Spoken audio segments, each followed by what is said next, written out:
SV6 news కు స్వాగతం. ముందుగా హెడ్లైన్స్. ఇది మధ్యతరగతి బడ్జెట్. మోదీ రాష్ట్రానికి నిధులే లక్ష్యం. కేంద్రంలో కీలక వ్యక్తితో సీఎం చంద్రబాబు భేటీ. అటవీ భూములు ఆక్రమించిన పెద్దిరెడ్డి, అటవీ దొంగ నాగబాబు. వసంత పంచమి వేళ బాసర శ్రీ జ్ఞానసరస్వతి ఆలయానికి పోటెత్తిన భక్తులు.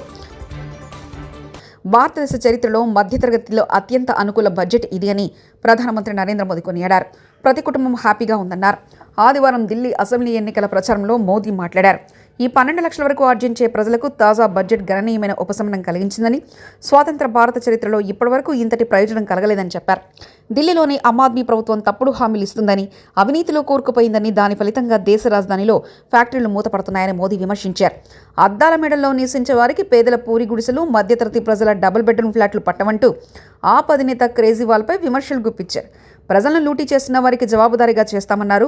ఢిల్లీ అసెంబ్లీ ఎన్నికల్లో బీజేపీ గెలుస్తుందంటూ విశ్వాసం వ్యక్తం చేశారు. ఆంధ్రప్రదేశ్ రాష్ట్రానికి నిధులే లక్ష్యంగా సీఎం నారా చంద్రబాబు నాయుడు ఇవాళ సోమవారం 16వ ఆర్థిక సంఘం చైర్మన్ అరవింద్ పనగడియాతో భేటీ అయ్యారు.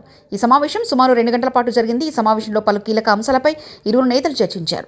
తొలుత 45 నిమిషాలు అనుకున్న భేటీ రాష్ట్ర ఆర్థిక పరిస్థితి, గత 5 ఏళ్ల పరిణామాలు, ప్రస్తుతం చేపట్టిన చర్యలపై 2 గంటల పాటు చర్చ జరిగింది. ఏపీ ఆర్థిక పరిస్థితి, గత 5 ఏళ్ల వైసీపీ దుష్పరిపాలన, పలు రంగాల వారీగా జరిగిన నష్టంపై 16వ ఆర్థిక సంఘానికి సీఎం చంద్రబాబు ప్రజెంటేషన్ ఇచ్చారు. దక్షిణాది రాష్ట్రాల్లో ప్రస్తుతం ఏపీ తక్కువ జీడీపీ ఉండడం, దానికి గల కారణాలపై కూడా ప్రజెంటేషన్లో ఆయన వివరించారు. ఇటీవల నీతి ఆయోగ్ ఇచ్చిన ఆర్థిక ఆరోగ్య నివేదికలో ఆంధ్రప్రదేశ్ పరిస్థితి గురించి చెప్పిందని, రాష్ట్రం అప్పు తిరిగి చెల్లించే స్థితిలో లేదంటూ నివేదించారు. చంద్రబాబు గుర్తు చేశారు. ఎస్సీ వర్గీకరణ సోమవారం కేబినెట్ సబ్ కమిటీ ఏకసభ్య కమిషన్లో కీలక సమావేశం నిర్వహించనుంది. ఈరోజు మధ్యాహ్నం 2 గంటలకు సచివాలయంలో sub committee chairman Uttam Kumar Reddy నేతృత్వంలో భేటీ జరగనుంది. ఈ సందర్భంగా ఎస్సీ వర్గీకరణ అమలుపై ఏకసభ్య కమిషన్ సబ్ కమిటీకి నివేదిక ఇవ్వనుంది. ఆగస్టు 1, 2024న సుప్రీంకోర్టు ఎస్సీ వర్గీకరణకు అనుకూలంగా తీర్పిచ్చింది. దీంతో ఎస్సీ వర్గీకరణ అమలు అధ్యాయం కోసం తెలంగాణ సర్కార్ కేబినెట్ సబ్ కమిటీని నియమించింది. సబ్ కమిటీ సూచనల మేరకు హైకోర్టు విశ్రాంత న్యాయమూర్తి షమీం అఖ్తర్ నేతృత్వంలో ఏకసభ్య కమిషన్ నియామకమైంది. దీంతో జస్టిస్ షమీం అఖ్తర్ కమిషన్ రాష్ట్ర వ్యాప్తంగా పర్యటించి ఎస్సీ వర్గీకరణపై నివేదికను సిద్ధం చేసింది. ఫైనల్ రిపోర్ట్ను కమిషన్ సోమవారం సబ్ కమిటీకి అందజేయనుంది. ఎస్సీ వర్గీకరణ నివేదికను మంగళవారం నాటి కేబినెట్ అసెంబ్లీ సమావేశంలో పెట్టి ప్రభుత్వం ఆమోదించనుంది. తిరుపతి డిప్యూటీ మేయర్ ఎన్నికల్లో అరాచకాలకు టీడీపీ తెరదీసింది.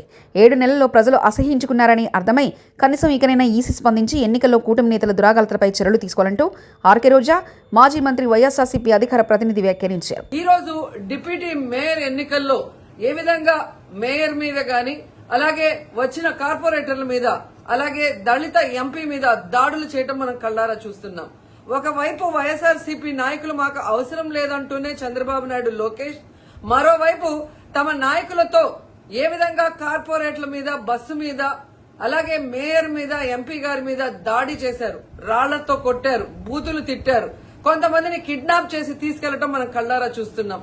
ఇవన్నీ కూడా పోలీసులు చూస్తుండగానే వాళ్ళ ప్రేక్షక పాత్ర వహించినప్పుడే జరగటం అనేది ఈ రాష్ట్రంలో లా అండ్ ఆర్డర్ ఎంత ఘోరంగా ఫెయిల్యూర్ అయిందో మనకు అర్థమవుతుంది. అండ్ పవన్ కళ్యాణ్ గారు, మీ ఎమ్మెల్యే, జనసేన ఎమ్మెల్యే తిరుపతిలో ఎంత దిగజారిపోయి ఈ రోజు కార్పొరేటర్ని కిడ్నాప్ చేస్తున్నారో ఒకసారి గమనించండి. నిజంగా మీరు చెప్పుకున్నట్టు చంద్రబాబు నాయుడు, లోకేష్, పవన్ కళ్యాణ్ మాకు 93% సీట్స్ వచ్చినాయి మొన్న ఎమ్మెల్యే, ఎంపీ ఎలక్షన్ లో అన్నారు. మీది ఈవీఎం గెలుపు అని అందరూ కూడా అనుకున్నారు. అదే నిజం అనేది ఇక్కడ మళ్లీ ప్రూవ్ అయింది. ఎందుకంటే నిజంగా ప్రజల ఓట్లతో మీరు 93% సీట్లు సంపాదించుంటే ఈ రోజు ఒక డిప్యూటీ మేయర్ పోస్ట్ కి ఇంత రాద్ధాంతం చేసి, ఈ విధంగా రౌడీజం, గుండాయిజం చేసి కిడ్నాప్ చేయాల్సిన అవసరం ఉందా అని నేను అడుగుతున్నా. మీకు దమ్ము ధైర్యం ఉంటే, ప్రజలు మీ పక్షాన ఉన్నారు, మీ ప్రభుత్వం సక్రమంగా పనిచేస్తుంది, ఇచ్చిన హామీలు నెరవేరుస్తుంది అని మీరు నమ్ముంటే ఈ కార్పొరేటర్లతో రాజీనామా చేయించి మీ గుర్తు మీద గెలిపించుకొని మీరు ఎన్నికలు జరిపించుంటే ప్రతి ఒక్కరు మిమ్మల్ని శభాషను ఉంటారు.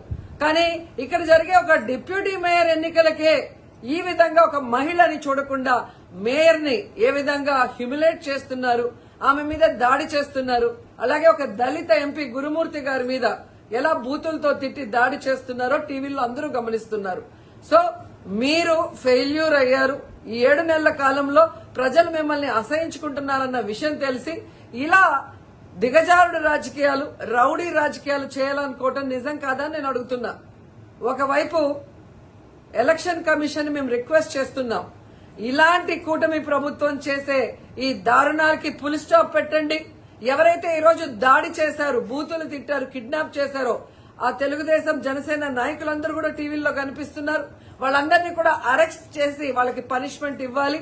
అలాగే ఎన్నికలు, డిప్యూటీ మేయర్ ఎన్నికల్ని ప్రజాస్వామ్యబద్ధంగా నిర్వహించాలని ఈసీని డిమాండ్ చేస్తున్నాం. అలాగే చంద్రబాబు నాయుడు, లోకేష్, పవన్ కళ్యాణ్ కి తెలియజేసుకుంటున్నాం, మీకు ప్రజల పక్షాన నిలబడి ప్రజలకి మంచి చేశాము అన్న నమ్మకం ఉంటే మీకోసం ఎవరైనా వస్తే వాళ్ళతో రాజీనామా చేయించి మీ పార్టీ గుర్తు మీద మీరు ఎన్నికలకి వెళ్ళండి. 3 పార్టీలు ఉన్నాయిగా, బీజేపీ, తెలుగుదేశం, జనసేన. మరి మీకు ప్రజలు ఓట్లేస్తారన్న నమ్మకం లేదా? లేదా ప్రజాబద్ధంగా గెలిచిన కార్పొరేటర్లతో మీరు రిజైన్ చేయిస్తే వాళ్ళు గెలుస్తారన్న నమ్మకం లేదా అని ప్రశ్నిస్తున్నాను. సో ఒకసారి తిరుపతికి అమిత్ షా వచ్చినప్పుడు ఎలా బ్లాక్ ఫ్లాగ్స్ ఊపటం, అలాగే రాళ్లు వేయటం అనేది మనం గమనించాం. వాళ్ళు మర్చిపోయి ఉండొచ్చేమో గాని ఈ రోజు రాష్ట్రం అంతా కూడా చంద్రబాబు నాయుడు తిరుపతికి ఎవరొచ్చినా, తిరుపతిలో ఏం జరిగినా, ఏ విధంగా దిగజారుడు రాజకీయాలు చేస్తూ తిరుపతి పరువు ప్రతిష్ట మరి దిగజారుస్తున్నారో అందరూ గమనించి వాళ్ళకి బుద్ధి చెప్పాలని కూడా ప్రజల్ని కోరుకుంటున్నాను. గుంటూరు మున్సిపల్ స్టాండింగ్ కమిటీ ఎన్నికల సందర్భంగా మున్సిపల్ కార్యాలయం వద్ద భారీ బందోబస్తు. మున్సిపల్ కార్యాలయ పరిధిలో 144 సెక్షన్ అమలు చేస్తున్న పోలీసులు. జనవరి 20న పథకాలు ఎలా ఇవ్వాలనే ఆలోచనలో ఉన్నప్పుడు రేవంత్ రెడ్డి 1000 నుండి 15,000 మందికి జనాభా ఉన్న చిన్న గ్రామాలను సెలెక్ట్ చేశాడు. 26 జనవరికి ప్రోగ్రాం లాంచ్ చేస్తామని చెప్పి గతంలోనే ప్రకటన ఇచ్చినాం. మరి ఏ విధంగా చేయాలన్న ఆలోచనతో మా గౌరవ ముఖ్యమంత్రి రేవంత్ రెడ్డి గారు చిన్న పల్లెలను సెలెక్ట్ చేసి కేవలం 1000 జనాభా, 15 మందిల జనాభా ఉన్నటువంటి గ్రామాలను సెలెక్ట్ చేసి అక్కడ అన్ని ఇచ్చే కార్యక్రమం పెట్టినాం. భూములకు పట్టాదారు పాసు పుస్తకాలు జారీ చేయాలంటూ వాటర్ ట్యాంక్ పైకి ఎక్కి రైతులు నిరసన తెలిపారు. మహబూబాబాద్ జిల్లా కేసముద్రం మండలం నారాయణపురం రైతుల భూములకు పట్టాదారు పాస్ పుస్తకాలు జారీ చేయాలంటూ తహసీల్దార్ కార్యాలయ సమీపంలో వాటర్ ట్యాంక్ పైకి ఎక్కి రైతులు నిరసన తెలిపారు.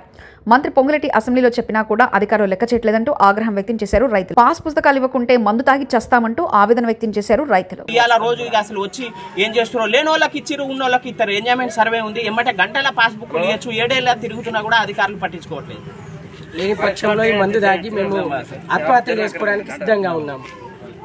బిల్లులు ఇవ్వలేదని తహసీల్దార్ కార్యాలయానికి తాళం వేసిన కాంట్రాక్టర్. రంగారెడ్డి జిల్లా ఇబ్రాహీంపట్నంలో తహసీల్దార్ కార్యాలయానికి తాళం వేసిన కాంట్రాక్టర్ దానయ్య భవన నిర్మాణం కోసం తాను ఖర్చు చేసిన బిల్లు ఇంకా ఇవ్వలేదంటూ గేటుకి తాళం వేసి నిరసన తెలిపారు దానయ్య.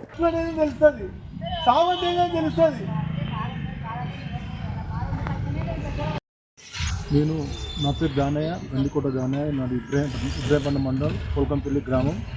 నేను మండల్ జడ్పీ గెస్ట్ హౌస్ పూర్తి చేసి మొత్తం పూర్తి అయిపోయింది. దాని డబ్బులు 50 లక్షల రూపాయలు రావాలి.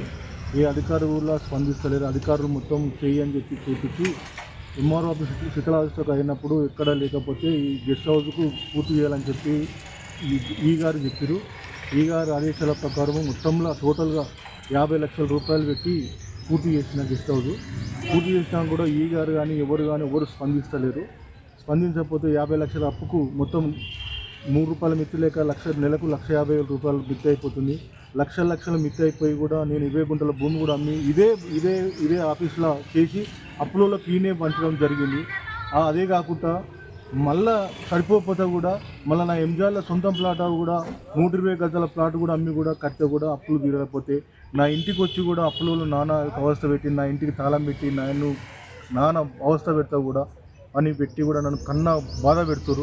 ఆ బాధ ఎగలేక కూడా ఒకనాడు నేను సూసైడ్ చేసుకోవడం జరిగింది. అదే మా ఇంట్లో సూసైడ్ చేసుకోవడం జరిగితే మా పిల్లలు నన్ను తాళం విరగొట్టి తలుపులు వలగొట్టి నన్ను మా పక్కకున్న హాస్పిటల్కు తీసుకుపోయి నా 5 రోజులు హాస్పిటల్ ఉండి నేను డిశ్చార్జ్ అయ్యి వచ్చిన. ఏ బాధ ఎగలేక కూడా ఈ బాధలు నేను ఎగలేకపోతున్నా. నా ఉన్న భూమి పోయింది, ఉన్న ప్లాట్ పోయింది, నేను పిల్లలకు దూరం అయిపోయినా, నా భార్యకు కూడా దూరం అయిపోయినా, నీ ఇంటికి కూడా అయిపోయినా. ఒక రోజుకు 800 రూపాయల కష్టం చేసుకొని కంపిటీషన్ బండి నడుపుకుంటూ నేను బతుకుతున్నా. తీసలరా నా స్థితి ఇంత కాడికి వచ్చింది. దయచేసి నాకు వచ్చే అమౌంట్ నాకు ఇప్పగలరని నేను కోరుతున్నాను. పులిచెర్ల మండలం మంగళంపేటలో మాజీ మంత్రి పుంగనూరు ఎమ్మెల్యే పెద్దిరెడ్డి రామచంద్రారెడ్డి 75 ఎకరాల అటవీ భూమి ఆక్రమించి అందులో విలాసవంతమైన భవనం నిర్మించుకున్నారని జనసేన రాష్ట్ర ప్రధాన కార్యదర్శి నాగబాబు ధ్వజమెత్తారు. ఎర్రచందనం అక్రమ రవాణాకు మార్కెటింగ్ శాఖ నిధులతో రోడ్లు నిర్మించుకున్నారని ఆరోపించారు.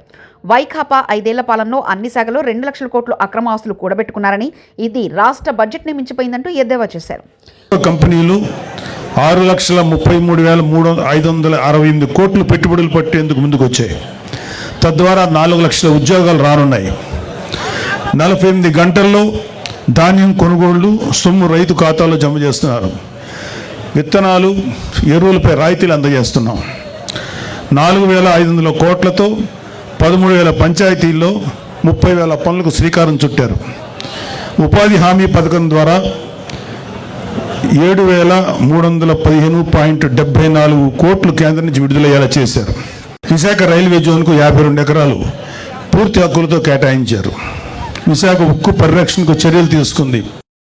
ఫ్యాక్టరీ పునరుజ్జీవానికి కేంద్రం నుంచి 11,440 కోట్లు కేటాయింపులు జరిగాయి. విశాఖలో TCS డేటా సెంటర్ ద్వారా 10,000 ఉద్యోగాలు రాబోతున్నాయి.